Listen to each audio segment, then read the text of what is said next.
Published 12/20 EDT, the 3rd of September 2017. Updated 12/24 EDT, the 3rd of September 2017. Singer George Michael's beloved Golden Labrador Abby appears to be pining for her old master at the late star's shrine in North London. Sad among portraits, pictures and messages left by adoring fans for the legendary pop star, the aging pooch looks down in the dumps.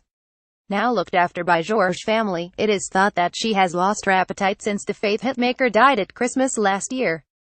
Scroll down for video. Careless Whisper. Singer George Michael's beloved Golden Labrador Abby appears to be pining for her old master at the late star's shrine in North London. Missing her master, the former Wham star was a passionate animal rights campaigner and regularly supported charities financially. George raised adorable Abby from a pup and their bond was unbreakable, and friends of the later singer say the 11-year-old pooch has become soulless since his death.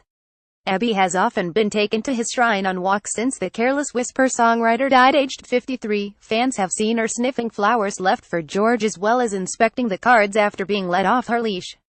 Jesus to a pooch now looked after by George family, it is thought that she has lost her appetite since the faith hitmaker died at Christmas last year. Paulus. George raised adorable Abby from a pup and their bond was unbreakable, so friends of the later singer say the 11-year-old pooch has become soulless since his death, but the most recent time fans came over to comfort the dog who seemed visibly upset. George got Abby as a puppy when he was with Kenny Goss in 2006. Abby also had a sister called Meg, who died in 2015.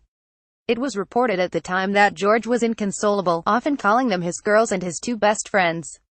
Careless Whimper. Abby is often taken to his shrine on walks since the Careless Whisper songwriter died aged 53. Down in the dumps, fans have seen her sniffing flowers left for George as well as inspecting the cards after being let off her leash. Meg's ashes are with the music icon at his grave in Highgate Cemetery, near the shrine. It is understood that when Abby also dies, she will be laid to rest there too.